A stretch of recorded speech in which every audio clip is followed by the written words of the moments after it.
Hello বন্ধুরা, আমরা আজকে শুরু করতে যাচ্ছি অত্যন্ত গুরুত্বপূর্ণ এবং তাৎপর্যপূর্ণ একটি অধ্যায়, যেটি আমাদের বাঙালির জীবনে অনেক গুরুত্ববহ এবং আমাদের জন্য অত্যন্ত আবেগের। সেটি হচ্ছে আমাদের মুক্তিযুদ্ধের ইতিহাস। আমরা এখানে কতগুলো ছবি দেখতে পাচ্ছি। কোনো ছবিতে হয়তো আমরা 1952 সালের ভাষা আন্দোলনের ছবি দেখতে পাচ্ছি, কোথাও 1969-এর গণ অভ্যুত্থানের ছবি দেখতে পাচ্ছি, এবং কোথাও হয়তো আমরা দেখতে পাচ্ছি বঙ্গবন্ধু শেখ মুজিবুর রহমানের 7ই মার্চের সেই ঐতিহাসিক ভাষণের ছবি দেখতে পাচ্ছি। আমি দুঃখিত বন্ধুরা, এই ছবিটি ছিল 6 দফা আন্দোলনের এবং এটি হচ্ছে গণ অভ্যুত্থানের ছবি। এরপরে আমরা আমাদের মুক্তিযুদ্ধের জন্য আমাদের কতটা ত্যাগ স্বীকার করতে হয়েছে এবং কতটা সংগ্রামের বিনিময়ে আমরা আমাদের এই স্বাধীনতা পেয়েছি তার কতগুলো ছবি দেখতে পাচ্ছি। সবশেষ ছবিতে আমরা আমাদের বিজয় দেখতে পাচ্ছি, অর্থাৎ 1971 সালের 16ই ডিসেম্বর বাঙালি যে স্বাধীনতা অর্জন করেছিল তার চুক্তিপত্র স্বাক্ষরের ছবি দেখতে পাচ্ছি এবং তারই বিনিময়ে আমরা পেয়েছিলাম আমাদের বাংলাদেশ এবং আমাদের স্বাধীনতা, আমাদের জাতীয় পতাকা। হ্যাঁ বন্ধুরা, এই অধ্যায়ে আমরা এই বিষয়গুলো সম্পর্কেই জানব। তোমরা অনেকেই হয়তো এই শব্দগুলো শুনে থাকবে, অনেকেই হয়তো বিষয়গুলো জেনে থাকবে এবং অনেকের হয়তো বিষয়গুলো জানতে ইচ্ছা করে। আমরা সকলেরই সকল প্রশ্নের উত্তর দেওয়ার চেষ্টা করব এই অধ্যায়টিতে, এবং এই বিষয়গুলো জানা আমাদের সকলের জন্য অত্যন্ত গুরুত্বপূর্ণ।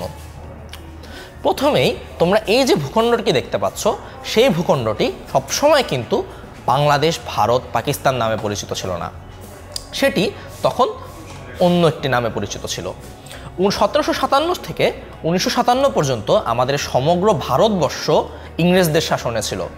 তার পরবর্তীতে 1947 সালে যখন ইংরেজরা অর্থাৎ ব্রিটিশরা এখান থেকে চলে যাচ্ছিল, তখন তারা এই সমগ্র অঞ্চলটিকে দুইটি ভাগে ভাগ করে দিয়ে যায় এবং দুইটি রাষ্ট্র সৃষ্টি করে দিয়ে যায়।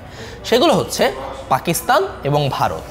এবং ভারত এবং পাকিস্তান স্বাধীনতা পাওয়ার পরে 1947 সালে পাকিস্তানের ভাগ ছিল দুইটি। যেহেতু তোমরা এই ছবিতে দেখতে পাচ্ছ একটি ভূখণ্ড আরেকটি ভূখণ্ডের থেকে অনেক দূরে, সুতরাং পাকিস্তান ভৌগোলিকভাবেই দুটি অংশে বিভক্ত হয়ে গিয়েছিল। সেটি ছিল পশ্চিম পাকিস্তান এবং পূর্ব পাকিস্তান। পাকিস্তানের রাজধানী ছিল পশ্চিম পাকিস্তানে এবং পশ্চিম পাকিস্তানিরা শিক্ষা, কর্মসংস্থান, ব্যবসা বাণিজ্যের ক্ষেত্রে সুযোগ সুবিধা ভোগ করত। অর্থাৎ তারা সব ক্ষেত্রেই নিজেদের আধিপত্য প্রমাণ করার চেষ্টা করত এবং সব ক্ষেত্রেই তারা বাঙালিদের অর্থাৎ আমাদের এই পূর্ব পাকিস্তানের অঞ্চলে যারা ছিল তাদেরকে নানাভাবে শোষণ করত এবং অধিকার বঞ্চিত করত। এবং তারা চেয়েছিল বাংলা এবং পাকিস্তান, এই সমগ্র পাকিস্তান অঞ্চলের রাষ্ট্রভাষা হবে বাংলা এবং রাষ্ট্রভাষা হবে উর্দু, এবং উর্দুকে রাষ্ট্রভাষা হিসেবে বাঙালিদের উপর চাপিয়ে দেওয়ার চেষ্টা তারা করছিল। কিন্তু বন্ধুরা, আমরা তাদের এই চাপটি মানিনি এবং আমরা এখানে যেরকম ছবিতে দেখতে পাচ্ছ মোহাম্মদ আলী জিন্নাহ উর্দুকে রাষ্ট্রভাষা হিসেবে দেওয়ার ঘোষণা করছেন, সেই ভাষণের পরে আমরা সকলে একত্রিত হয়েছিলাম এবং তখন 1952 সালে ভাষা আন্দোলনের মাধ্যমে আমরা পেয়েছি আমাদের এই মাতৃভাষা বাংলা। 1952 সালের 21শে ফেব্রুয়ারি রাষ্ট্রভাষা বাংলার দাবিতে ঢাকার রাজপথে মিছিল বের হয়। পুলিশ সেই মিছিলে গুলিবর্ষণ করে এবং তাতে অনেক মানুষ শহীদ হন। তার মধ্যে রফিক, সালাম, জব্বার, বরকত, শফিউর সহ অনেকেই রয়েছেন, যাদের ছবি তোমরা এই ছবিগুলোতে দেখতে পাচ্ছ। সুতরাং বন্ধুরা, আমরা এই সমগ্র পাঠটুকু থেকে কি বুঝতে পারলাম?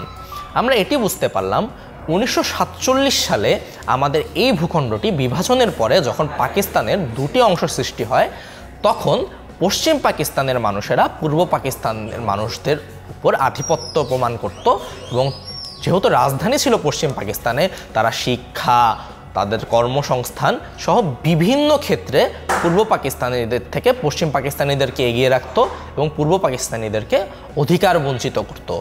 এবং তারই ধারাবাহিকতায় তারা চেয়েছিল সমগ্র পাকিস্তানের রাষ্ট্রভাষা হবে পশ্চিম পাকিস্তানের ভাষা অর্থাৎ উর্দু। সুতরাং বন্ধুরা, এই ঘটনাগুলো থেকে আমরা এতটুকু বুঝতে পারি যে পশ্চিম পাকিস্তানিরা শুরু থেকেই অর্থাৎ দেশ বিভাগের পর থেকেই পূর্ব পাকিস্তানিদের উপরে নানাভাবে শোষণ করছিল এবং অধিকার বঞ্চিত করত এবং ব্যবসা বাণিজ্য, কর্মসংস্থান, শিক্ষা সকল ক্ষেত্রেই তারা নিজেরা অধিকার ভোগ করার চেষ্টা করত।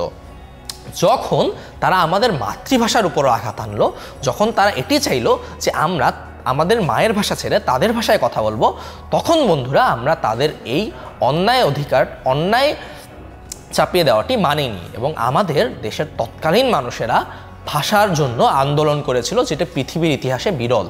এবং আমরা আমাদের ভাষা আদায়ের জন্য, আমাদের ভাষার অধিকার আদায়ের জন্য রাজপথে নেমেছিলাম।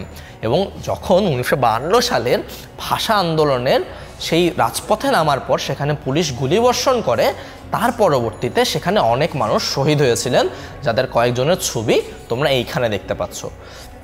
সুতরাং বন্ধুরা, যখন এত মানুষের ত্যাগ, এত মানুষের সংগ্রাম এর পর পাকিস্তানি শাসক গোষ্ঠী পারেনি বাংলার রাষ্ট্রভাষা বাংলা না দিয়ে থাকতে, তখন আমরা আমাদের এই মাতৃভাষায় কথা বলার অধিকার, আমাদের মাতৃভাষায় আমাদের অফিস আদালতে কাজ করার অধিকার এবং রাষ্ট্রভাষা হিসেবে বাংলাকে পেয়েছিলাম অনেক মানুষের অনেক ত্যাগের বিনিময়ে।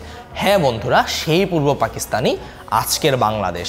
এবং এই আজকের বাংলাদেশ হওয়ার গল্পটা খুব ছোট নয়, এবং 1952 সালের ভাষা আন্দোলন ছিল সেই গল্পের প্রথম অংশ, অর্থাৎ সেই গল্পের পটভূমি। তারও পরবর্তীতে ধাপে ধাপে বিভিন্ন সংগ্রামের বিনিময়ে, অনেক কষ্ট, ত্যাগ, তিতিক্ষার বিনিময়ে আমরা পেয়েছিলাম আমাদের স্বাধীনতা। এবং তার গল্পগুলো আমরা পরবর্তী পাঠ থেকে আরও বিস্তারিতভাবে শুনবো। আজ এ পর্যন্তই বন্ধুরা, দেখা হচ্ছে পরবর্তী ভিডিওতে।